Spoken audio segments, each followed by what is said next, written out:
محمد یا رب صلی وسلم۔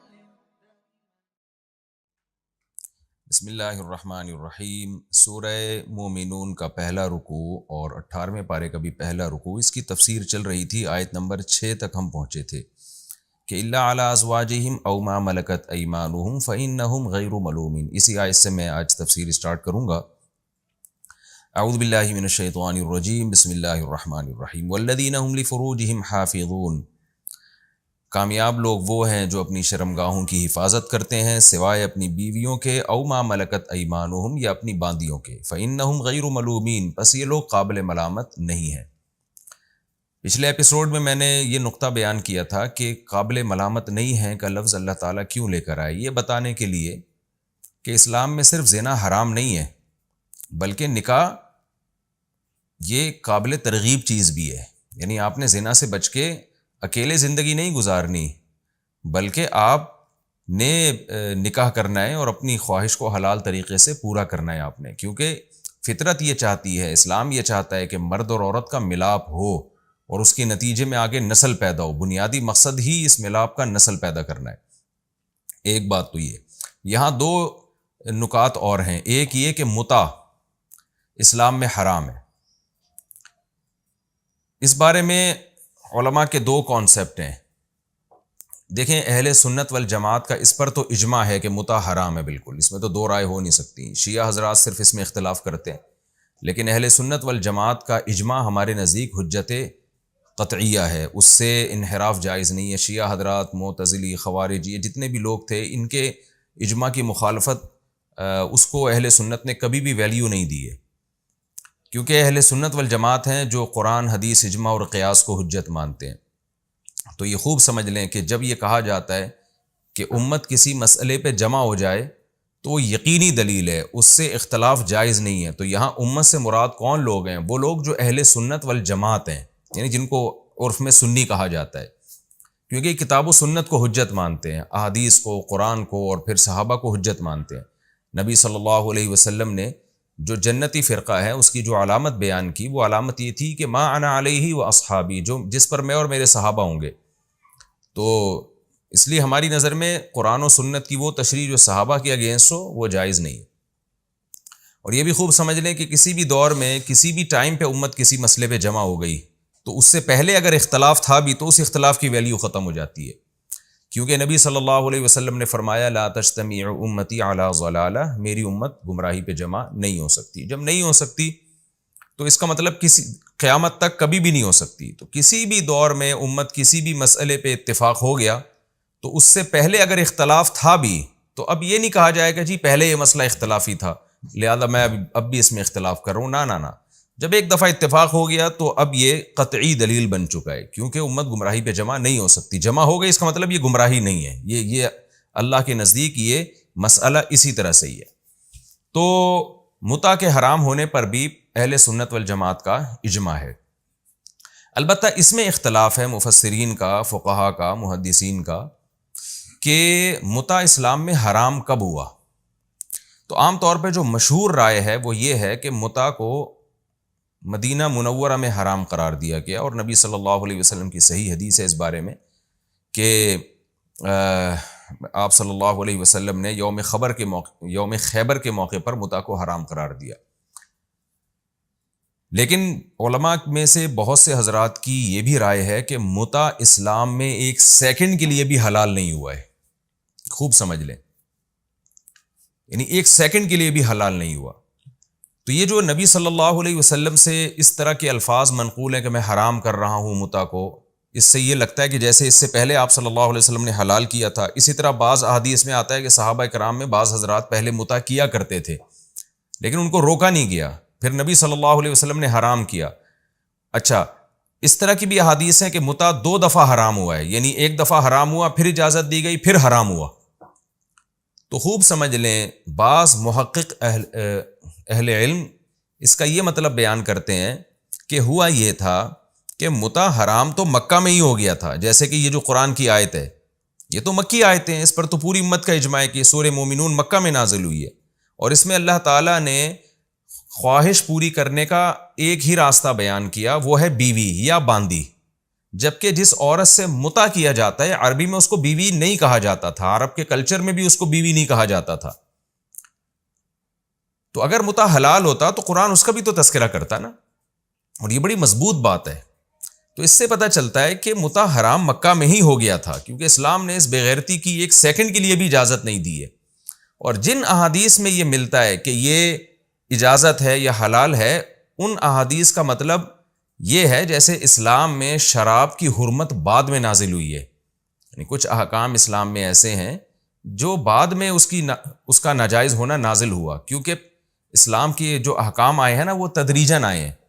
تو ہم یہ نہیں کہیں گے اسلام میں پہلے شراب حلال تھی پھر حرام کر دی، یہ تعبیر درست نہیں ہے. بلکہ یوں کہا جائے گا کہ شراب جیسی چیز اسلام میں کبھی بھی جائز نہیں رہی، لیکن اسلام نے اناؤنسمنٹ بعد میں کی ہے، لہذا اناؤنسمنٹ سے پہلے جو پیتے رہے تو حجت ان پر تمام نہیں تھی، لہذا اللہ ان کو معاف کر دے گا، بخش دے گا ان کو، کیونکہ ابھی تک حرمت نازل نہیں ہوئی. تو حرمت اسٹیپ بائی اسٹیپ نازل ہوئی ہے. تو یعنی اس کے حلال ہونے کی نسبت ہم اسلام کی طرف نہیں کریں گے کہ اسلام نے شراب پینے کی اجازت دی تھی، بلکہ یوں کہا جائے گا کہ اسلام میں اس وقت تک شراب کا حرام ہونا نازل نہیں ہوا تھا. ایک دم سے تو نہیں سارے آرڈر آ گئے نا اسلام کے. تو شروع میں لوگ پیتے تھے، اسلام نے کچھ نہیں کہا ان کو، بلکہ یہ ایک پابندی لگائی کہ آپ نماز کے وقت میں نہیں پی سکتے. تو کہ اللہ کیا باقی وقتوں میں پی سکتے ہیں؟ تو اسلام خاموش تھا اس بارے میں. تو اسی طرح وہ جو احادیث ہیں جن میں آتا ہے یا روایات ہیں جن میں آتا ہے صحابہ متع کیا کرتے تھے، تو حرام تھا متع اس وقت بھی، لیکن بہت سارے صحابہ کو قرآن مجید کی آیتیں معلوم نہیں تھیں یا ان آیتوں کا مفہوم ان کے ذہن میں نہیں تھا، اور زمانے جاہلیت میں متع ہوتا تھا تو وہ بھی وہی سمجھ کے کرتے رہے. تو اسلام نے اس کی حرمت کو نازل نہیں کیا واضح طور پر. پھر جب حرمت نازل ہوئی ہے تو کچھ صحابہ کو پتہ چل گیا حرام ہے، انہوں نے چھوڑ دیا. بہت سو کو نہیں پتہ چلا، وہ پھر بھی اسی طرح مبتلا رہے اس میں. تو یوں سمجھا گیا، تعبیر کرنے والے نے یہ تعبیر کی کہ بھئی یہ ایک دفعہ حرام ہوا ہے لیکن کچھ لوگ کر رہے ہیں تو اس کا مطلب دوبارہ حلال ہو گیا ہے. پھر نبی صلی اللہ علیہ وسلم نے فتح مکہ کے موقع پر عمومی اعلان کر دیا. تو یہ جو بار بار اناؤنسمنٹ ہو رہی ہے، راوی اس کو یہ تعبیر کر رہا ہے کہ بار بار حرام قرار دیا جا رہا ہے. تو یہ راوی کی تعبیر ہے، ورنہ حقیقت نہیں ہے کہ حرام تو پہلے ہی سے ہے، بار بار اناؤنسمنٹ کی جا رہی ہے اس کی. تو یہ قول ہمیں دلیل کے لحاظ سے بہت مضبوط معلوم ہوتا ہے، ورنہ قرآن کی اس آیت کا کوئی مطلب بنتا نہیں ہے. اور پھر حضرت عمر رضی اللہ تعالی عنہ نے ہمیشہ کے لیے اس پہ پابندی لگا دی. یہاں بھی آپ خوب سمجھیں، صحیح ہے مسلم کی حدیث ہے، حضرت جابر بن عبداللہ رضی اللہ عنہ فرماتے ہیں کہ ہم نبی کے دور میں بھی متع کیا کرتے تھے، حضرت ابو بکر کے دور میں بھی، حضرت عمر نے ہم پہ پابندی لگائی. یہاں بھی آپ دیکھیں، اس سے کیا پتہ چلتا ہے کہ متع تو نبی کے دور میں بھی حرام نہیں ہوا، ابو بکر کے دور میں بھی حرام نہیں ہوا، حضرت عمر نے حرام کیا. تو اس کا بھی وہی جواب ہے کہ بھائی حضرت جابر بن عبداللہ کو نہیں پتہ چلا کہ متع حرام ہو چکا ہے اسلام میں، تو وہ یہ سمجھتے رہے کہ ابو بکر کے دور میں بھی حلال تھا، پیغمبر کے دور میں بھی حلال تھا، حضرت عمر نے حرام کیا ہے. حالانکہ حضرت عمر اللہ کے حلال کو حرام نہیں کر سکتے، اناؤنسمنٹ کی تھی. تو خوب سمجھ لیں، بعض دفعہ اناؤنسمنٹ ہوتی ہے، اس کو تعبیر یوں کیا جاتا ہے کہ حرام قرار دیا جا رہا ہے، حالانکہ حرام پہلے ہو چکا ہوتا ہے، اناؤنسمنٹ بعد میں ہوتی ہے اس کی. یہ جو متع والی حدیث ہے نا، اس کی میں تشریح 3 طلاق کے مسئلے میں بھی کر چکا ہوں کہ عبداللہ بن عباس فرماتے ہیں نبی کے دور میں 3 طلاق کو ایک سمجھا جاتا تھا، عمر کے دور میں بھی حضرت عمر نے 3 کو 3 قرار دیا. اس کا بھی یہی مطلب ہے کہ سمجھا جاتا تھا، بعض صحابہ سمجھتے تھے، حالانکہ 3 کے 3 کہنے کی جو آیتیں ہیں وہ نازل ہو چکی تھی قرآن مجید میں، ابو بکر کے دور میں بھی نازل، یعنی ان پر عمل ہوتا رہا. لیکن بہت سارے صحابہ کو علم نہیں تھا تو وہ 3 کو ایک سمجھتے رہے. حضرت عمر نے عمومی اناؤنسمنٹ کر دی. تو بعض دفعہ راوی کی تعبیر ہوتی ہے جس سے ہم کنفیوز ہو جاتے ہیں. تو لیکن آپ دیگر احادیث کو اگر ملاتے ہیں تو پتہ چلتا ہے کہ راوی کی یہ اپنے الفاظ ہیں، راوی کی یہ اپنی ایک تعبیر ہے. ہر آدمی جب کسی بات کو بیان کرتا ہے تو اس کی خاص قسم کی تعبیر ہوتی ہے. تو خلاصہ یہ نکلا کہ 3 طلاق بھی نبی کے دور میں 3 ہی تھیں، لیکن بعض صحابہ یہ سمجھتے تھے کہ ایک ہیں، کیونکہ زمانے جاہلیت میں ایک سمجھی جاتی تھی، تو وہ یہ سمجھتے رہے کہ حضرت عمر نے پابندی لگائی. اسی طرح متع مکہ میں حرام ہو گیا تھا، لیکن بعض صحابہ کو علم نہیں تھا، ان میں سے بعض کو پتہ چلا مدینہ میں حرام ہوا تو انہوں نے کہا کہ مدینہ میں حرام. بعض کو پتہ چلا کہ نہیں 2 دفعہ اناؤنسمنٹ ہوئی ہے تو وہ سمجھے کہ 2 دفعہ حرام ہوا ہے، 2 دفعہ حلال تھا. اور بعض یہ سمجھے کہ یہ اناؤنسمنٹ تو حضرت عمر کے دور میں ہوئی ہے، لہذا حرام ہی حضرت عمر کے دور میں ہوا ہے اور حرام ہی حضرت عمر نے کیا ہے گویا کہ. تو یہ سب تعبیرات کا اختلاف تھا. حقیقت یہی ہے کہ قرآن کی اس آیت سے واضح پتہ چل جاتا ہے کہ متع اسلام میں ہمیشہ سے حرام رہا ہے. ہاں زمانہ جاہلیت میں جائز سمجھا جاتا تھا، تو اسلام نے اناؤنسمنٹ اس کی مختلف مرحلوں میں کی ہے، اور حضرت عمر کا دور خلافت بہت مضبوط تھا، تو حضرت عمر نے عمومی قانون بنا دیا کہ اب اگر کوئی متع کرے گا تو میں اس کو رجم کروں گا، زنا والی سزا دے کے پتھروں سے مار کے ہلاک کروں گا اس کو میں، کیونکہ بعض لوگوں کو سمجھتے تھے کہ متع حلال ہے، بعض سمجھتے تھے کہ حلال نہیں ہے۔ حضرت عمر نے عمومی قانون بنا دیا، بھائی یہ بالکل حرام ہے، اب اس میں کسی کا کوئی عذر نہیں چلے گا۔ تو یہ خوب سمجھ لیں کہ یہ جو متع ہے اسلام میں اسی آیت کی روشنی میں حرام ہے۔ اب متع ہوتا کیا ہے یہ بھی میں بتاتا چلوں۔ متع کہتے ہیں کسی خاتون سے ایگریمنٹ کر کے ٹیمپریری نکاح کرنا۔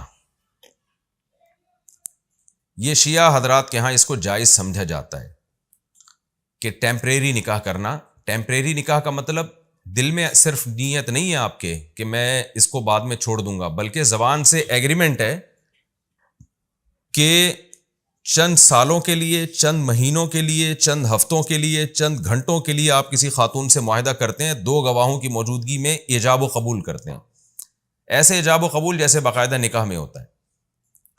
تو اس طرح سے ایجاب و قبول ہوتا ہے، جب وہ ٹائم گزرے گا تو عورت خود بخود اس متع کی پابندی سے آزاد ہو جائے گی، یہ عمل متع کہلاتا ہے۔ تو حقیقت یہ ہے کہ اس میں اور زنا میں کوئی فرق ہے نہیں۔ بعض حضرات یہ کہتے ہیں کہ بڑا فرق ہے جی، نکاح میں گواہ ہوتے ہیں اور زنا میں گواہ نہیں ہوتے، تو متع میں بھی دیکھو گواہ ہوتے ہیں، تو اس سے پتہ چلتا ہے کہ متع بھی نکاح جیسا ہے۔ تو دیکھیں گواہ تو زنا میں بھی بنائے جا سکتے ہیں، زنا میں اور نکاح میں بنیادی فرق گواہوں کا نہیں ہے، بلکہ زنا میں اور نکاح میں بنیادی فرق یہ ہے کہ نکاح میں عورت باؤنڈ ہو جاتی ہے، وہ اپنی مرضی سے جا نہیں سکتی ہے، جبکہ زنا میں عورت جب چاہے جا سکتی ہے۔ تو متع اور زنا میں صرف اتنا ہی فرق ہے کہ زنا میں ایک دفعہ زنا کے بعد عورت جا سکتی ہے، متع میں فوراً نہیں جا سکتی، جو وہ ایگریمنٹ اس نے کیا ہوا ہے اس ایگریمنٹ کی پابند رہے گی وہ، اور اس کے علاوہ کوئی فرق نہیں ہے۔ تو اور ویسے بھی اسلام ایک دین فطرت ہے، پاکیزہ مذہب ہے۔ جو لوگ بھی متع کو حلال کہتے ہیں ان سے ایک سوال پوچھا جائے کہ جب آپ اپنی بیٹی کا نکاح کرتے ہیں، شادی کرتے ہیں، آپ کارڈ بانٹتے ہیں، دنیا کو دعوت دیتے ہیں، اپنے داماد سے 20 لوگوں کو آپ ملاتے ہیں، اس عمل میں آپ فخر محسوس کرتے ہیں کیونکہ آپ کی رشتہ داری بڑھ گئی ہے، بلکہ داماد اگر زیادہ اچھی کوالٹی والا ہے تو لوگ فخر سے ملوا رہے ہوتے ہیں، میرے داماد ہیں، یہ چارٹرڈ اکاؤنٹنٹ ہے، یہ فوج میں اتنا بڑا آفیسر ہے، یہ اتنا بڑا سیاستدان ہے، یا یہ اتنا بڑا ڈاکٹر ہے۔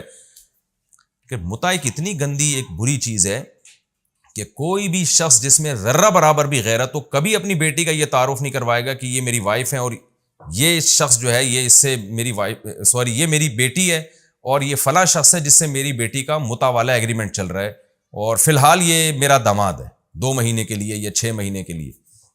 اس سے پتہ چلتا ہے کہ یہ ایک ایسی بے شرمی والا کام ہے کہ کوئی بھی غیرت مند آدمی اس کی طرف نسبت بھی پسند نہیں کرتا۔ تو ایسی بے شرمی اسلام کے کھاتے میں آپ کیسے ڈال سکتے ہیں؟ یہاں لوگ فوراً ایک بات کرتے ہیں کہ جب انسان کسی غلط چیز، کہتے ہیں نا ایک جھوٹ کو چھپانے کے لیے 100 جھوٹ بولنے پڑتے ہیں، یہاں بھی وہی ہوتا ہے۔ بہت سے لوگ کیا کرتے ہیں کہ جو متع کو جائز سمجھتے ہیں وہ فوراً اہل سنت والجماعت پہ الزام لگاتے ہیں کہ اچھا آپ کے یہاں بھی تو حلالہ ہے، جو ایک رات کی شادی ہوتی ہے، 2 راتوں کی شادی ہوتی ہے، 10 راتوں کی شادی ہوتی ہے۔ تو خوب سمجھ لیں اسلام میں حلالہ یہ ہے ہی نہیں کہ 1 رات یا 2 رات کی شادی ہو۔ جو مرد بیوی کو 3 طلاقیں دے دیتا ہے تو اسلام میں لازم ہے کہ عورت عدت گزارے، پوری عدت گزارنے کے بعد جہاں چاہے نکاح کرے، اور اس نکاح میں وہ ایگریمنٹ نہیں کر سکتی کہ میں 1 مہینے کے لیے یا 10 دن کے لیے یا 1 رات کے لیے آپ سے شادی کر لی ہوں۔ اگر یہ ایگریمنٹ اس عورت نے کر لیا تو پھر یہ عمل لعنتی عمل بن جائے گا۔ کوئی عالم، کوئی مفتی اس عمل کو جائز قرار نہیں دیتا، جبکہ متع میں تو ایگریمنٹ ہو رہا ہے، اس ایگریمنٹ کی وجہ سے سامنے والا پابند ہوتا ہے، تو یہ ایگریمنٹ ہی حرام ہے۔ پھر ایگریمنٹ کی بعد پھر وہ نکاح کالعدم ہوگا، یا نکاح اگر حلالے میں کسی عورت نے ایگریمنٹ کر لیا تو ایگریمنٹ کرنے کے بعد جب وہ کسی مرد سے نکاح کرے گی تو وہ نکاح بہت سے علماء کے نزدیک وہ نکاح ہی کالعدم ہے، اور بہت سے علماء کے نزدیک نکاح تو ہو جائے گا لیکن لعنتی عمل کہلائے گا، دونوں کو ملامت کی جائے گی، یہاں تک کہ حکومت پر لازم ہے کہ دونوں کو تعزیر دے، تعزیری قانون جاری کرے ان کے اوپر، جیسے حضرت عمر نے فرمایا تھا کہ میں اس شخص کو کوڑے لگاؤں گا کہ جو حلالہ کرتا ہے۔ تو وہاں حلالے سے یہی مراد ہے کہ ایگریمنٹ کر کے جو بھی حلالہ کرتا ہے۔ لیکن اگر یہ ایگریمنٹ نہیں ہوتا اور عورت کسی مرد سے نکاح کرتی ہے تو وہ اس کی بیوی ہے، تو یہاں کوئی ایسا نہیں ہے کہ جی اتنے عرصے کے لیے شادی ہوئی ہے. پھر وہ عورت اگر اس شوہر کے ساتھ رہنا چاہے تو رہ سکتی ہے, نہیں رہنا چاہے تو کوئی بھی عورت جب اپنے شوہر کے ساتھ نہیں رہنا چاہتی کسی بھی معقول وجہ سے, تو شریعت نے اس کو یہ رائٹ دیا ہے کہ وہ اپنے شوہر سے ڈیورس کا مطالبہ کر سکتی ہے. جیسے حضرت جمیلہ بنت ثابت رضی اللہ عنہ کا ہے کہ ان کے شوہر ان کو پسند نہیں آئے تو انہوں نے آپ صلی اللہ علیہ وسلم سے کہا کہ میں اپنے شوہر کے ساتھ نہیں رہنا چاہتی, بخاری کی حدیث ہے. تو آپ صلی اللہ علیہ وسلم نے ان کے شوہر کو بلایا, اور جمیلہ بنت ثابت نہیں تھیں, حضرت جمیلہ ان کے والد کا نام اس وقت ذہن سے نکل گیا. تو آپ نے ان کے شوہر ثابت الانصاری کو بلایا اور ان سے کہا کہ طلاق دے دو, تو انہوں نے دے دی طلاق. نہیں دیتے تو نہیں دیتے, اب لیکن انہوں نے کہا کہ دے دینی چاہیے. تو کوئی بھی عورت کسی بھی وجہ سے اپنے شوہر سے اگر طلاق مانگتی ہے کوئی معقول وجہ سے, تو مانگنے میں کوئی حرج نہیں ہے. شوہر دے دے تو ٹھیک ہے, نہیں دے تو پھر عورت کو شوہر کے ساتھ ہی رہنا پڑے گا. تو یہاں بھی ایسے اگر ایک عورت نے ایک شوہر سے نکاح کیا ایک مرد سے اور اس کے ساتھ زندگی گزارنا شروع کی, لیکن اس کو خیال آتا ہے کہ میرا پہلا شوہر زیادہ اچھا تھا, تو وہ اس سے طلاق کا مطالبہ کر سکتی ہے. یہ دے دے گا تو ٹھیک ہے. عدت گزارے عورت جہاں چاہے نکاح کرے, تو جہاں چاہے نکاح میں جیسے کسی سے بھی نکاح بے غیرتی نہیں ہے, تو پہلے والے شوہر سے نکاح کرنا بھی بے شرمی اور غیرت کے خلاف نہیں ہے. اور اگر وہ شوہر طلاق نہیں دیتا تو پھر عورت پر لازم ہے کہ شوہر کے ساتھ رہے.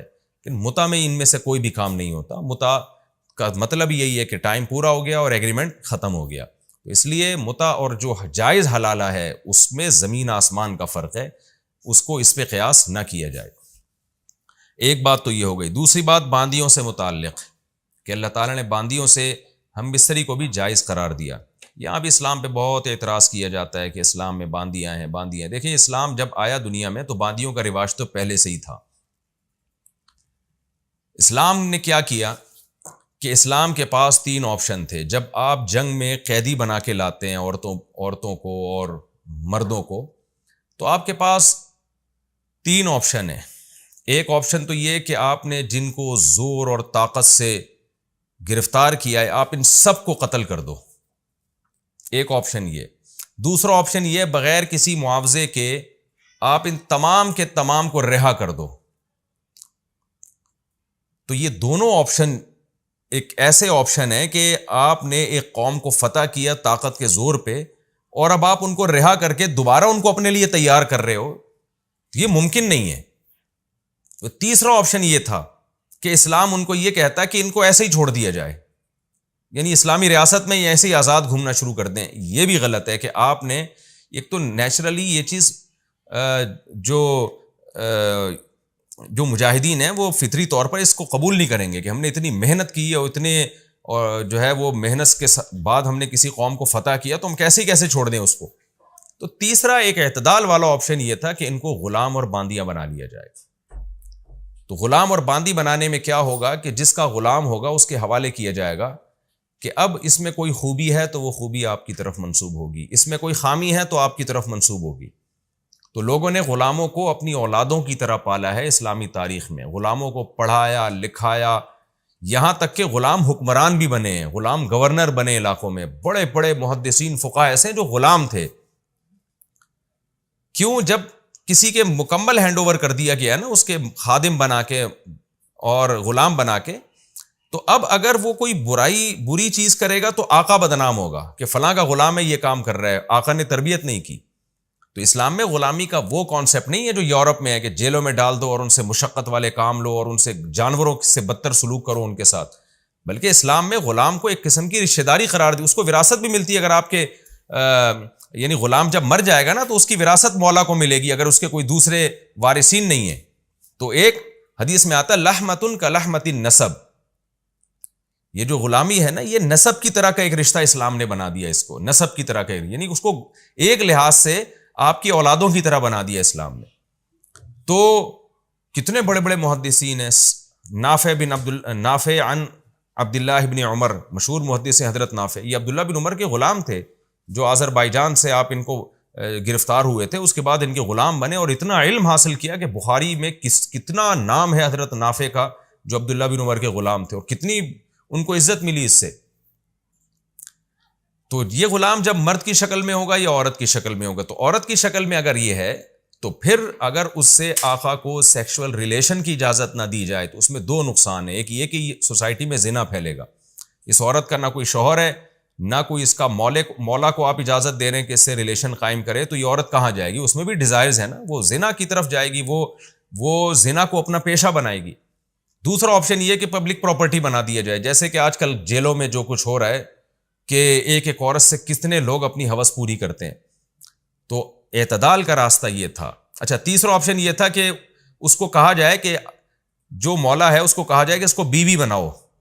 تو یہ بات حقیقت ہے کہ بیوی بنانا اس کے لیے بہت مشکل ہے, کیونکہ ایک دشمن قوم کی ایک عورت جس کو ہم جبرن قہرن جنگ فتح کر کے لے کر آئے ہیں, اس کو کون اتنی عزت دے گا کہ بیوی بنا کے رکھے؟ تو اسلام نے ترغیب تو یہ دے دی کہ اس کو آزاد کر کے بیوی بناؤ, لیکن اس جبری قانون نہیں بنایا. جبری قانون یہ کہ باندی کے طور پہ بھی آپ رکھ سکتے ہیں, لیکن ترغیب دی کہ اس کو آزاد کرو, اس کو بیوی بناؤ. تو اس سے بڑا احسان میں سمجھتا ہوں اس دور میں تو کیا آج بھی کسی عورت پر ہو نہیں سکتا کہ وہ جنگی قیدی ہو اور آپ اس کو حکم دیں مولا کو کہ جو یعنی اس کے ساتھ اچھا سلوک کرو, اس کی تمام تر رسپانسبلٹی تمہاری ہے, یہ تمہاری خدمت کرے گی, اور اس کو ترغیب دے کہ تم اسے آزاد کر کے اگر بیوی بنا کے وہ تمام حقوق دو جو ایک آزاد عورت کے ہوتے ہیں, بیوی کے ہوتے ہیں. اس کو اسلام نے اتنا اپریشیٹ کیا کہ اسلامی تاریخ میں ہزاروں ایسے واقعات ہیں, صحابہ میں, تابعین میں, تبع تابعین میں, کہ باندیوں کو آزاد کرتے تھے اور ان کو بیوی بنا کے ان سے شادی کرتے تھے. تو اپنے جیسا ان کو یعنی مقام اور مرتبہ دیا. میں اس پر پہلے بھی بہت ڈیٹیل میں بات کر چکا ہوں کہ اسلام میں جو باندی اور غلاموں کا تصور ہے وہ نہیں ہے جو آج دنیا میں چل رہا ہے. وہ بہت ہی مبارک اور بہت ہی پیارا تصور ہے. تو غلام کے لفظ سے لوگ دھوکہ دینے کی کوشش کرتے ہیں. تو اس سے بہتر اسلام کے پاس کوئی آپشن نہیں تھا جو اسلام نے اس وقت اختیار کیا. اور پھر ایک اور اہم بات یہ کہ جن کو غلام بنایا بھی گیا تو ان کی آزادی کے لیے بھی اسلام نے بہت ساری تدبیریں رکھی ہیں کہ قسم کھا کے اگر آپ نے توڑ دی تو آپ کو غلام آزاد کرنا پڑے گا, غلطی سے آپ سے کوئی بندہ قتل ہو گیا تو آپ کو غلام آزاد کرنا پڑے گا, آپ نے اگر بیوی سے زہار کر لیا, کوئی جو زہار کی ڈیٹیل انشاءاللہ اس کے حکام میں آئے گی, تو آپ بیوی جب تک حلال نہیں ہوگی جب تک آپ غلام آزاد نہیں کریں گے. تو اتنے مواقع پر اسلام نے غلام آزاد کرنے کا حکم دیا اور یہ قانون بنا دیا جو ایک دفعہ آزاد ہوا قیامت تک اس کو دوبارہ کبھی غلام نہیں بنایا جا سکتا. تو اس طرح سے بھی اسلام نے غلامی کو الٹا ختم کیا ہے. تو بہت ساری چیزیں اول نظر میں سمجھ میں نہیں آتی, لیکن جب آپ ان کی ڈیپتھ میں جاؤ گے تو آپ کہو گے کہ واقعی اسلام ہی دین فطرت ہے, اور اسلام نے جو انسانوں کے لیے قوانین بنائے ہیں وہ کوئی عقل وہاں تک پہنچ ہی نہیں سکتی. باقی یہ کہا جاتا ہے کہ یہ صحرا تو امریکہ کو جاتا ہے اور مغربی طاقتوں کو جاتا ہے کہ انہوں نے دنیا سے غلامی کو ختم کیا. تو وہ والی غلامی جو اسلام میں جو غلامی کا تصور تھا, اس غلامی وہ نہیں ہے جس کو امریکہ نے ختم کیا. یہ تو جنگی قیدیوں کا ایک تصور تھا, اور جو جس طرح سے غلام بنا کے مارا پیٹا جاتا تھا اس کو ان لوگوں نے ختم کیا. اور جو حقیقت یہ ہے کہ وہ بھی صرف لیبل لگا کے ختم کیا ہے, حقیقت میں وہ بھی ختم نہیں ہے. آپ جائیں جنگی قیدی جو جیلوں میں پڑے ہوتے ہیں, کیوبا کی جیلوں میں آپ نے دیکھا نہیں کتنے سال لوگ کس طرح کیا سلوک ان کے ساتھ ہوا ہے. تو وہ جو درندگی والی غلامی تھی وہ آج بھی ختم نہیں ہوئی ہے. اور ایک اہم ترین بات یہ بھی ہے کہ اسلام میں غلام اور باندیوں کا تصور تھا, جس کی وجہ سے اسلام نے فقہاء کرام نے غلام اور باندیوں کے احکام لکھے. دنیا میں اگر کوئی دوبارہ بڑی جنگ ہوتی ہے اور دوبارہ سے غلام اور باندیوں کا سیٹ اپ آ جاتا ہے تو دنیا کے پاس کوئی قانون سازی نہیں ہے کہ غلاموں کو کیسے رکھنا ہے اور باندیوں کو کیسے رکھنا ہے. اسلام کے پاس ایک لا پہلے سے موجود ہے. تو عین ممکن ہے کہ فیوچر میں بڑی جنگیں ہوں اور دوبارہ سے غلام اور باندیوں والا سیٹ اپ آ جائے, لوگ ایک دوسرے کی مردوں کو اور عورتوں کو غلام بنانا شروع کر دیں. تو مسلمانوں کے پاس تو پورا ایک سیٹ اپ ہے کہ کیا سلوک کرنا ہے, کیسے ان کے ساتھ رہنا ہے, لیکن غیر مسلموں کے پاس اس بارے میں کوئی سیٹ اپ موجود نہیں ہے. تو اسلام قیامت تک کے لیے آیا, اس کے حکام بھی قیامت تک کے لیے. تو لیکن ایک بات خوب سمجھ لیں کہ اسلام میں جو غلام اور باندیاں بنانا جائز تھا, اس میں ایک بہت اہم شرط یہ تھی. میں نے چونکہ اس مسئلے پہ پرسنلی بہت تحقیق کی ہے, تقریباً 15 سے 20 سال پہلے, بلکہ شاید اس سے بھی زیادہ ٹائم گزر گیا ہو. ایک ہمارے پاس سوال آیا تھا کہ آج کیا غلام اور باندیوں کو بنانا ممکن ہے جنگوں میں؟ تو اس کا جواب خوب سمجھ لیں, آج ہمارے لیے یہ ممکن نہیں ہے. وجہ اس کی یہ کہ اس پر بھی فقہا کا اجماع ہے, قدیم فقہا کا, کہ غلام اور باندیاں وہاں بنائی جائیں گی جہاں غیر مسلم کا آپ سے کوئی معاہدہ نہ ہو اور وہ اس تملک بالقہر کو جائز سمجھتے ہوں. کیونکہ اس دور میں کافر لوگ سمجھتے تھے کہ جب کسی قوم پہ حملہ کیا جاتا ہے تو اس کے مردوں اور عورتوں کو پر جب آپ غالب آ جاتے ہیں تو آپ کی ملکیت ثابت ہو جاتی ہے. تو جو قوم جائز نہیں سمجھتی تملک بالقہر، اس کو کہتے ہیں فقہ کی اصطلاح میں تملک بالقہر، یعنی کسی پر جبراً آپ نے قبضہ کر لیا تو آپ اس کے مالک بن جائیں گے، تو یہ اسی قوم کے لیے حلال ہے، جو حلال کا مطلب اسی قوم کے ساتھ جائز ہے جو اس عمل کو جائز سمجھتے ہو. آج پوری دنیا کا ایک ایگریمنٹ ہو چکا ہے کہ کسی بھی مرد اور عورت پہ اس طرح قبضہ کیا گیا تو وہ غلامی میں نہیں آئے گا. تو اسلام اس ایگریمنٹ کو جائز سمجھتا ہے، کیونکہ اسلام میں غلام اور باندی بنانا کوئی فرض نہیں ہے، نہ اس دور میں فرض تھا نہ آج فرض ہے، بلکہ ایک آپشن تھا آپ کے پاس. تو اگر آپ ایگریمنٹ کر لیتے ہیں، بین الاقوامی کوئی معاہدہ دنیا کا آپس میں ہو جاتا ہے، تو پھر اسلام اس معاہدے کی پابندی کا حکم دیتا ہے. پھر یوں نہیں کہا جائے گا یہ معاہدہ شریعت کے خلاف ہے. تو لہذا چونکہ دنیا میں ایک ایگریمنٹ ہو چکا ہے تو اس کو جائز ہے آپ کے لیے، اگر آپ ایگریمنٹ کر لیں کہ بھئی ہم جب تم پہ حملہ کریں گے تو تمہارے مرد اور عورتوں کو غلام یا باندی نہیں بنائیں گے، اور تم جب ہم پہ حملہ کرو گے تو ہمیں بھی نہیں بناؤ گے. تو اگر کوئی قوم یہ ایگریمنٹ کر لیتی ہے تو پھر تملک بالقہر یعنی زبردستی کسی قوم پہ غالب آنے سے اس کے مرد اور عورت غلام نہیں بنتے. یہ مسئلہ آج سے 1000 سال پہلے فقہا لکھ چکے ہیں، حالانکہ اس دور میں تو بہت زیادہ رواج تھا غلام اور باندیوں کا. یہ بہت ڈیٹیل میں نے اس لیے بتایا کہ ایک شہوت پرست لوگوں کا ایک ایسا بھی طبقہ ہے جو آج بھی اس چیز کو جائز سمجھتا ہے کہ ہم کسی ملک میں جا کے کسی عورت کو اٹھا کے لے آئیں زبردستی قبضہ کر کے تو وہ ہماری باندی بن جاتی ہے. اس طرح سے زنا کو پروموٹ کرنے کی کوشش کرتے ہیں. تو خوب سمجھ لیں اس طرح سے کوئی عورت باندی نہیں بنتی، اور اس کے ساتھ اگر کسی نے ریلیشن قائم کیا تو وہ زنا کہلائے گا. تو سوائے اب ایک ہی راستہ ہے، وہ راستہ یہی ہے کہ آپ نکاح کریں عورت کی طرف پہنچنے کے لیے. نکاح کے علاوہ تمام آپشن آپ کے پاس بند ہو گئے. میں نے جو باندیوں کے بارے میں کچھ تفصیل بتائی ہے، بہت مختصر تفصیل ہے، اس پر میرا کلپ یوٹیوب پہ مل جائے گا کہ غلام یہ جو باندیوں سے جب ریلیشن ہوتا تھا اس سے اولاد بھی ثابت النسب ہے، اس اولاد کو وراثت بھی ملے گی. اور اسلام نے ایک پروٹوکول یہ بھی دیا تھا کہ جس باندی سے آپ کی اولاد ہو گئی تو اب وہ باندی مزید غلام نہیں بن سکتی، آپ کے مرنے کے بعد اس نے لازمی آزاد ہونا ہے. تو اس کو ایسی باندی کو ام ولد کہا جاتا ہے. تو یعنی بہت سارے احسانات اور پروٹوکول اسلام نے باندیوں کو دیے. تو یہ پوری ڈیٹیل آپ کو میرے یوٹیوب پہ جب آپ سرچ کریں گے اسلام میں میرا نام لکھ کے کہ اسلام میں غلام اور باندیوں کا کیا تصور تھا، تو وہ پوری ڈیٹیل آپ کو مل جائے گی. کیونکہ یہ تفسیر کا لیکچر ہے تو اس میں کوشش یہ کرتا ہوں کہ ٹو دا پوائنٹ جو آیتیں ہیں انہی کا مفہوم آپ کے سامنے میں پیش کروں، زیادہ میں ڈیٹیل میں نہ جاؤں.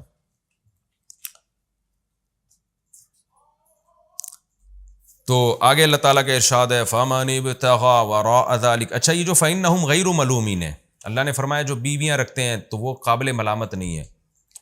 اس آیت کے تحت فقہا نے لکھا ہے کہ اگر کوئی شخص زیادہ شادیاں کرے یا زیادہ باندیاں رکھے، جو پہلے زمانے میں رکھتے تھے لوگ، تو 1000 باندیاں بھی اگر وہ رکھتا ہے نا اور اس کا ارادہ ہوتا ہے کہ میں ایک اور مزید خرید لوں، فَلَامَهُ أَحَدٌ، تو اسے کوئی شخص ملامت کرتا ہے کہ تو اتنی بیویاں رکھ رہا ہے، اتنی باندیاں رکھ رہا ہے، یخشى علیہ الکفر، تو ایسے شخص کے بارے میں کفر کا خطرہ ہے. کیوں؟ اس لیے کہ اللہ تعالیٰ کیا فرماتے ہیں فَإِنَّهُمْ غَيْرُ مَلُومِينَ، کہ جو بیویاں رکھتے ہیں باندیاں رکھتے ہیں وہ قابل ملامت نہیں ہے. تو جب اللہ تعالیٰ نے فیصلہ کر دیا کہ جو زیادہ شادیاں کرے بیویاں رکھے اور ان کے ذریعے اپنی ایک ڈیزائرز کو پورا کرتا ہے بشرطے کہ ان کے حقوق بھی ادا کرے جیسے کہ قرآن نے حکم دیا، تو وہ قابل ملامت نہیں ہے. تو پھر ایسے شخص کو ملامت کرنے والے کے بارے میں ڈر ہے کہ وہ اللہ کی گویا اللہ کے جو وضع کردہ قانون ہے اس سے بھی آگے نکل رہا ہے. تو اس لیے یہ بہت خطرناک بات ہے جب قرآن نے صاف لفظوں میں کہہ دیا کہ جو حلال طریقے سے اپنی خواہشات پوری کرتے ہیں وہ قابل ملامت نہیں ہے. اسی میں یہ بھی داخل ہے کہ ایک بڑی عمر کا آدمی ایک چھوٹی عمر کی لڑکی سے شادی کرتا ہے، نہ لڑکی کو اعتراض ہے، نہ اس کے ابا کو اعتراض ہے، نہ خاندان کو جو بھی اس کے لڑکی کے اولیاء ہیں ان کو اعتراض ہے. تو بے شک وہ شخص مزے کے لیے شادی کر رہا ہے تو اس میں کوئی حرج نہیں ہے. مزے کے لیے اگر زنا کرے گا تو حرام ہوگا، اگر زوجہ کے پاس جا رہا ہے اور اس کے حقوق بھی پورے کر رہا ہے تو اس میں کوئی گناہ نہیں ہے. یہ اپنی طرف سے کچھ لوگ صوفی بنے ہوتے ہیں اور جناب وہ پابندیاں لگا رہے ہوتے ہیں کہ جی اسلام میں مزے کے لیے شادی نہیں ہے. بھائی آپ اگر اچھی خوراک کھاتے ہیں صرف زبان کے چٹخارے کے لیے لیکن حلال ہے وہ، تو جب اس پہ وہ قابل ملامت نہیں ہے. لوگ سموسے پکوڑے کھا رہے ہیں، نہاریوں میں نیمبو نچوڑ کے کھا رہے ہیں صرف زبان کے چٹخاروں کے لیے، کوئی ڈاکٹر نے تھوڑی مشورے دیے ہوتے ہیں. تو جب ایسا شخص قابل ملامت نہیں ہے تو اگر کوئی شخص صرف اس لیے نکاح کر رہا ہو کہ میں عیاشی کروں گا لیکن ان کے حقوق بھی ادا کروں گا، یہ حقوق کی بار میں بار بار اس لیے کہہ رہا ہوں کہ ایسا نہ ہو کہ حقوق کو بیچ سے نکال دیں، تو وہ بھی قابل ملامت نہیں ہے. اس کا اپنی پرسنل لائف ہے، جو مرضی کرے وہ، لوگوں کو اس پہ بھی اعتراض ہوتا ہے. ہاں یہ الگ بات ہے کہ جن لوگوں کا مینٹل لیول اوپر کا ہے، ذرا اچھا سوچتے ہیں، بڑا سوچتے ہیں، تو ان کے لیے شادی میں صرف مزے کے لیے نہیں کر رہے ہوتے وہ. جیسے ہمارے نبی صلی اللہ علیہ وسلم نے جو نکاح کیے ہیں تو اس میں بڑی بڑی مصلحتیں تھیں، حکمتیں تھیں. حالانکہ بڑی بڑی عرب کی خوبصورت عورتیں تھیں جن کے سے آپ نے نکاح نہیں کیا، لیکن آپ صلی اللہ علیہ وسلم نے بیوہ عورتوں سے نکاح کیا. حضرت عائشہ سے نکاح کیا کیونکہ وہ ذہین فتین بہت تھی، آگے اللہ نے ان سے دین کا کام بہت لینا تھا. پہلا نکاح آپ نے کیا حضرت خدیجہ سے جو آپ سے عمر میں 15 سال بڑی تھیں. تو نبی کی سیرت یہ بتاتی ہے کہ آپ صلی اللہ علیہ وسلم کے پیش نظر نکاح میں معاذ اللہ عیش و عشرت نہیں تھا. تو بلند ذوق نظر جن لوگوں کا ہے وہ نکاح میں صرف عیش و عشرت کے لیے نکاح نہیں کرتے، ان کے سامنے بہت ساری مصلحتیں ہوتی ہیں. لیکن اگر کوئی عیش و عشرت کے لیے بھی کر رہا ہے تو ملامت کے قابل بہرحال وہ نہیں ہے، گنہگار پھر بھی نہیں ہے وہ. تو زنا سے بہتر ہے کہ آپ جس زنا میں عیاشی تلاش کر رہے ہیں وہ آپ حلال طریقے پہ آ جائیں. تو اس مضمون کو نبی صلی اللہ علیہ وسلم نے بیان کیا کہ تنکح المرأۃ لاربع. آپ صلی اللہ علیہ وسلم نے فرمایا کہ عورت کو 4 وجہ سے عورت سے نکاح کیا جاتا ہے، کہ اس کے حسن و جمال، اس کے خاندان، اس کے مال اور حسب نسب. پھر آپ نے فرمایا سب سے، اور اس کی دینداری، آپ نے فرمایا فاظفر بذات الدین، سب سے پہلے عورت کے دین کو ترجیح دو. تو حسن اور دین میں اگر ٹکراؤ آ رہا ہے تو پھر دین کو ترجیح دینی چاہیے، حسن و جمال کو نہیں. تو یہ اس لیے کہ نبی صلی اللہ علیہ وسلم نے بتا دیا، کیونکہ دینداری کو ترجیح دینے میں بہت ساری حکمتیں اور مصلحتیں حاصل ہوں گی، اولاد دیندار ہوگی. اور آپ نے دین کو چھوڑ کر صرف حسن کو ترجیح دے دی تو تھوڑی سی عیاشی آپ کی ہو جائے گی. تو اس لیے یہ مسئلہ بھی خوب سمجھ لیں کہ کوئی صرف عیاشی کے لیے بھی شادی کرتا ہے، عیش و عشرت کے لیے، لیکن حقوق پورے کرے گا تو قابل ملامت بھی نہیں ہے، گنہگار بھی نہیں ہے. لیکن افضل کیا ہے اور زیادہ جو ایک اچھا انسان ہونے کی علامت کیا ہے اور پیغمبر کی سنت کیا ہے کہ نکاح کے پیش نظر صرف عیاشی نہیں ہونی چاہیے، بلکہ اولاد کا حصول ہونا چاہیے، خاندان آباد کرنا، کسی کو سہارا دینا. یہ ساری حکمتیں اگر آپ کے پیش نظر ہیں تو نکاح کرنا آپ کے لیے زیادہ افضل ہوگا. آگے قرآن کہتا ہے فَمَنِ ابْتَغَىٰ وَرَاءَ ذَلِكَ، پس جو اس کے علاوہ کوئی اور راستہ اختیار کرے گا. ذالکہ کہتے ہیں اشارے کے وقت، یعنی اللہ نے بتا دیا یہ نکاح اور باندھی، اس کے علاوہ کوئی بھی راستہ اختیار کرے گا. اشارہ یہ بلاغت ہے، یعنی اللہ نے متعین کر دیا کہ بس ان 2 راستوں کے علاوہ تمہارے پاس کوئی آپشن نہیں ہے، باندھی بناؤ یا نکاح کرو. اور باندھی کا آپشن ختم، اب صرف نکاح کا آپشن. تو اللہ نے اشارہ کر کے کہہ دیا کہ اس کے علاوہ تمام کے تمام وسائل اور ذرائع تمہارے لیے. فَأُولَٰئِکَ هُمُ الْعَادُونَ، یہ لوگ اللہ کی حدود کو توڑنے والے ہیں. وَالَّذِينَ هُمْ لِأَمَانَاتِهِمْ وَعَهْدِهِمْ رَاعُونَ، اللہ فرماتے ہیں جنتی وہ لوگ بھی ہیں جو اپنی امانتوں اور عہد کی رعایت کرتے ہیں. امانتوں کا مطلب کیا ہے؟ حصی طور پر کوئی امانت ان کے حوالے کی جائے، جیسے پیسے رکھوا دیے کسی نے، آپ پہ ٹرسٹ کیا، اور کوئی قیمتی چیز رکھوا دی، اس کو بھی امانت کہتے ہیں. اور امانت ذمہ داریوں کو بھی کہتے ہیں. آپ کی اوپر کوئی ذمہ داری ہے جس میں لوگ آپ پہ ٹرسٹ کر رہے ہیں، آپ وزیر اعظم بن گئے، آپ کسی قوم کے سربراہ بن گئے، کسی بھی لحاظ سے لوگ آپ پہ اعتماد کر رہے ہیں، تو یہ لوگ ان امانتوں کی رعایت کرتے ہیں. اور عہد کی بھی، عہد اور وعدے میں فرق میں کئی بار بیان کر چکا ہوں. وعدہ یک طرفہ ہوتا ہے، عہد کہتے ہیں ایگریمنٹ کو، ایگریمنٹ 2 طرفہ ہوتا ہے. تو اسلام میں وعدے سے زیادہ ایگریمنٹ کی اہمیت ہے. کوئی بھی ایگریمنٹ ہو تو یہ اس کو پورا کرتے ہیں. آپ دیکھ لیں آج ہم ان 2 آیتوں کی کیسے دھجیاں اڑاتے ہیں. کسی پہ ٹرسٹ کیا ہی نہیں جا سکتا، اعتماد کیا ہی نہیں جا سکتا، کسی سے ایگریمنٹ کریں گے وہ پورا ہی نہیں کرے گا جب تک کہ وہ مجبور نہ ہو. تو یہ بہت ہی ایک بری خصلت ہے. قرآن بیان کرتا ہے کہ اہل جنت میں یہ 2 برائیاں نہیں ہوتی. والذین هم علی صلواتہم یحافظون، اللہ نے جنتیوں کی علامت کو شروع کیا تھا اس بات سے کہ یہ نمازیں خشوع و خضوع سے پڑھتے ہیں، اور اللہ ختم کر رہے ہیں اس بات سے کہ نمازوں کی حفاظت کرتے ہیں. تو نمازوں کی حفاظت کرنا یہ بھی جنتی ہونے کی ایک علامت ہے. نماز پڑھنے کا حکم نہیں ہے، نمازوں کی حفاظت، جن میں سب سے پہلے ٹائم کی پابندی. میں بار بار کہتا ہوں یہ جو امام ابو حنیفہ کا موقف ہے جس میں ان کے جو دونوں شاگرد بھی شامل ہیں کہ 2 نمازیں آپ اکٹھی نہیں پڑھ سکتے، ان کی بہت اہم ترین دلیل قرآن کی یہ آیتیں ہیں کہ قرآن سفر ہو یا حضر نماز میں حفاظت کا حکم دے رہا ہے کہ ٹائم سے آگے پیچھے نہیں ہونا چاہیے. لہذا وہ احادیث جن میں آتا ہے کہ 2 نمازیں ملا کے پڑھی جائیں گی وہ اتنی واضح احادیث نہیں ہیں، تو وہ قرآن کا مقابلہ نہیں کر سکتی. اور اگر کوئی حدیث واضح ہے تو سند کے لحاظ سے مضبوط نہیں ہے وہ. تو اس لیے اس میں امام حنیفہ کا موقف اتنا کمزور نہیں ہے جتنا لوگوں نے سمجھ لیا ہے. تو ہر نماز کا ایک متعین وقت ہے، جیسے کہ قرآن میں دوسرے مقام پر ہے ان الصلاۃ کانت علی المؤمنین کتابا موقوتا، نمازیں مومنین پر مقررہ اوقات میں فرض ہیں۔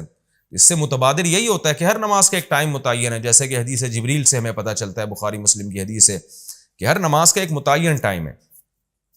تو اللہ نے اہل ایمان کی صفت بیان کی کہ وہ اپنی نمازوں کی حفاظت کرتے ہیں، اس کو ضائع نہیں کرنے دیتے۔ اولئک هم الوارثون، یہی لوگ وارث ہیں، الذین یرثون الفردوس، جو فردوس یعنی جنت الفردوس کے وارث ہیں۔ حدیث میں آتا ہے سب سے اعلیٰ درجے کی جو جنت ہے وہ جنت الفردوس ہے، ہم فیہا خالدون، جس میں یہ ہمیشہ رہیں گے۔ وَلَقَدْ خَلَقْنَا الْإِنسَانَ مِنْ سُلَالَةٍ مِّن طِينٍ، فوراً سوال پیدا ہوتا ہے اللہ جنت ہمیں نظر تو آتی نہیں ہے، اللہ کیا کہتا ہے مر کے جب ختم ہو جاؤ گے دوبارہ زندہ کروں گا، پھر تمہیں جنت دوں گا، تو فوراً شیطان دل میں ڈالتا ہے کہ مر کے تو مٹی ہو جاتے ہیں۔ تو اب اللہ اپنی قدرت کو بیان کر رہا ہے کہ جو یہ کر سکتا ہے وہ جنت بھی پیدا کر سکتا ہے، تمہیں جنت میں بھی لے جا سکتا ہے۔ تو وہ کیا ہے اس کی قدرت؟ وَلَقَدْ خَلَقْنَا الْإِنسَانَ مِنْ سُلَالَةٍ مِّن طِينٍ، ہم نے مٹی کے خلاصے سے انسان کو پیدا کیا۔ مٹی تھی جس سے مختلف غذائیں جمع کی، ان غذاؤں کو سلالہ کہا گیا ہے، یعنی خلاصہ۔ تو ماں باپ جو ہیں جو اسپم بنتے ہیں ان کے، وہ تو اس غذا سے بنتے ہیں نا، تو وہ غذا ساری مٹی سے گھوم گھام کے آ رہی ہے۔ ثم جعلناہ نطفۃ، پھر ہم نے اس غذا کو منی کا قطرہ بنایا، فی قرار مکین، ایک مضبوط ٹھکانہ دیا ہم نے اس کو، ایک ٹائم، ایک خاص متعین وقت تک کے لیے۔ ثم خلقنا النطفۃ علقۃ، پھر ہم نے اس نطفے کو علقہ، گوشت میں تبدیل کیا۔ یہ ساری کی ساری باتیں اللہ کی قدرت کی دلیل ہیں۔ فخلقنا العلقۃ مضغۃ، پھر ہم نے اسے گوشت میں تبدیل کر دیا، علقہ کو، یعنی جو خون کا لوتھڑا بنا تھا ہم نے اس کو گوشت میں یعنی بوٹی میں تبدیل کر دیا۔ اور پھر فخلقنا المضغۃ عظاما، ہم نے اس مضغہ کو عظام میں یعنی ہڈیوں میں تبدیل کر دیا۔ اس سے مراد مکمل گوشت نہیں بلکہ گوشت کے کچھ حصے کو ہم نے ہڈیوں میں تبدیل کر دیا۔ اور پھر فکسونا العظام لحما، پھر ہم نے جو ہڈیاں تھیں ان کے اوپر گوشت چڑھا دیا، یعنی ان ہڈیوں کو بھی ایسا ہی نہیں چھوڑا بلکہ ہڈیاں اور گوشت کا ملاپ، کیونکہ بچہ جب پیدا ہوتا ہے ایسا ہی لگتا ہے کہ اس کے اوپر گوشت ایک لباس کی صورت میں اللہ نے پیدا کیا۔ اور اس میں بلاغت یہ بھی ہے کہ جیسے لباس انسان کے عیب کو چھپا دیتا ہے، زینت کا ذریعہ بنتا ہے، ایسے ہی اگر انسان ہڈیوں کا ڈھانچہ ہوتا تو اس میں ذرہ برابر بھی حسن و جمال نہ ہوتا۔ اس لیے قرآن نے جو گوشت کے بارے میں کہا کہ میں نے ہڈیوں پہ پیدا کیا، حالانکہ یہ چیزیں ایک ساتھ پیدا ہوتی ہیں، ایسا نہیں ہوتا کہ پہلے ہڈیاں ڈھانچہ تیار ہو پھر اللہ اس کے اوپر گوشت چڑھائیں۔ لیکن یہ قرآن نے گوشت کو ایز اے لباس کے طور پر کیوں ایکسپلین کیا ہے کہ گوشت ہم نے پہنا دیا، یعنی لباس کے طور پہ۔ کسا کہتے ہیں چادر کو، کسونا کا معنی کوئی چادر پہنا دینا، تو پہنانے کا لفظ یہ بلاغت ہے، یہ بتانے کے لیے کہ جیسے آپ کے اور میرے اوپر لباس آپ کے عیوب کو چھپا دیتا ہے اور آپ دیکھنے میں اچھے لگتے ہیں، تو گوشت ہڈیوں کے اوپر ایسے چڑھا ہوا ہوتا ہے کہ جس سے انسان کے اندر حسن و جمال پیدا ہو جاتا ہے اور انسان دیکھنے میں برا نہیں لگتا۔ تبھی حدیث میں آتا ہے نا، بھکاری کے چہرے پہ قیامت کے دن گوشت نہیں ہوگا۔ کیا مطلب؟ اس نے اپنے چہرے کو لوگوں کے سامنے ذلیل کیا تو قیامت کے دن اللہ اس کے چہرے کی رونق چھین لیں گے۔ تو اس لیے قرآن نے یہ تعبیر استعمال کی ہے کہ اس سے زینت ہے انسان کی۔ ثم انشأناه خلقا آخر، پھر ہم نے اس کو ایک دوسری تخلیق میں پیدا کیا، یعنی بچہ بنا دیا جو بالکل ایک الگ ہی مخلوق ہے، کیونکہ پہلے بے جان تھا اب جاندار ہے، تو بے جان سے جاندار بننا یہ بالکل ہی ایک الگ تخلیق ہے۔ آج تک سائنس حیات اور زندگی کو ایکسپلین نہیں کر سکی ہے، ڈیفائن نہیں کر سکی ہے، پیدا کہاں سے کرے گی وہ حیات؟ تو اللہ کہتے ہیں ہم نے ایک نئی مخلوق پیدا کر دی۔ فتبارک اللہ احسن الخالقین، اے لوگو تم کیا خدا کی تعریف کرو گے؟ اللہ کہتا ہے میں خود اپنی تعریف کرتا ہوں اپنے کمالات بیان کر کے کہ واقعی بہت برکت والی ہے وہ ذات جو تمام پیدا کرنے والوں میں سب سے بہترین پیدا کرنے والا ہے۔ دنیا میں جتنے بھی کریٹر گزرے ہیں جن کو مجازاً خالق کہا جاتا ہے، کسی نے بائک ایجاد کر لی، کسی نے جہاز ایجاد کر لیا، کسی نے راکٹ ایجاد کر لیا، کسی نے کیا ایجاد کر لیا، اللہ کہتے ہیں میری ایجادات دیکھو تم، کہ میں پھلوں سے منی ایجاد کرتا ہوں، منی سے میں گوشت بنا کے اس کو ایجاد کرتا ہوں، گوشت سے میں ہڈیاں بناتا ہوں، ہڈیوں پہ گوشت چڑھاتا ہوں اور پھر اس پہ بچہ پیدا کر کے جان ڈال دیتا ہوں، پھر وہ چلتا ہے، دیکھتا ہے، سنتا ہے، اور یہ ساری چیزیں مٹی اور مٹی سے حاصل ہونے والی خوراک سے میں بنا رہا ہوں صرف 9 مہینے کے عرصے میں، تو سب سے بہترین تو میں پیدا کرتا ہوں۔ ثم انکم بعد ذلک لمیتون، اللہ کہتے ہیں لیکن بات ابھی ختم نہیں ہوئی ہے، پھر تم اس کے بعد مر جاتے ہو، میں تمہیں موت بھی دیتا ہوں۔ ثم انکم یوم القیامۃ تبعثون، دو قدرت کے نمونے تم نے دیکھ لیے، اب تیسری بات میرے کہنے سے مان لو کہ تم قیامت کے دن دوبارہ اٹھائے بھی جاؤ گے۔ جو یہ دو کام کر سکتا ہے، پیدا بھی کرنا اور مارنا بھی، وہ دوبارہ بھی پیدا کر سکتا ہے۔